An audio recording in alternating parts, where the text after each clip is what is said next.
The startup ecosystem in India is not very different from the West from a technical perspective, but the cultural nuances are different because here there is a big contribution of families and family engagement in it.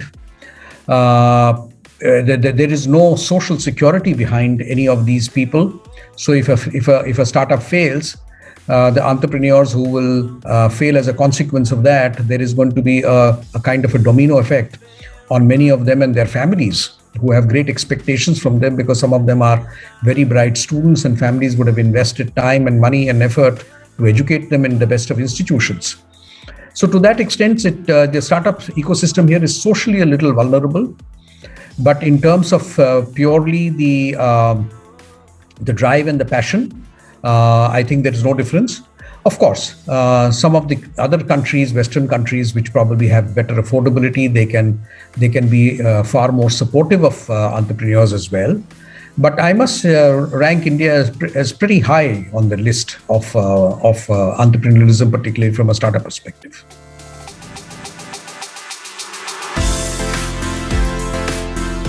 For a number of reasons, and I said this during the class. First and foremost, my biggest dream and desire would be that some of these people who are actually joining this class would be an entrepreneur themselves, maybe in legal tech, maybe in something else. And there are so many engineers, doctors, and even liberal arts students who have become entrepreneurs over a period of time. So they are getting the best quality education in an institution like NLU-Delhi, and they have the right peers, they have the right professors, and they are getting the right exposure. So some of them can become entrepreneurs themselves.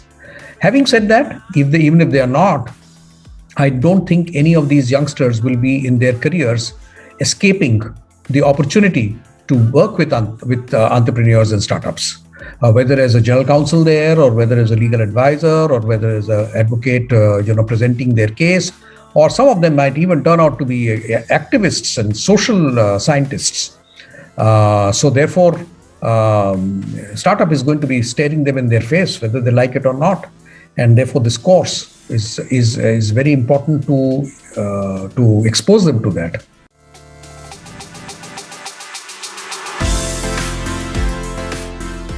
I think it's a wonderful initiative.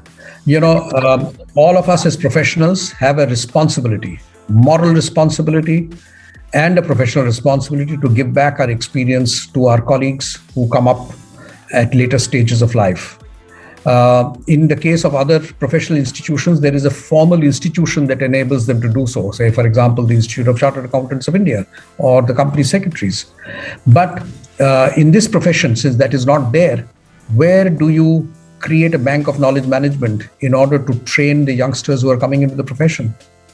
It can't be done by academic institutions. It has to be done by a professional body. And there is no professional body of lawyers in India which has a similar agenda. So, and a very large number of people from the law schools and lawyers are working now as general counsels. And I think this is absolutely, it is a starting point of a huge amount of knowledge management and knowledge enrichment in the legal field, particularly in the corporate sector.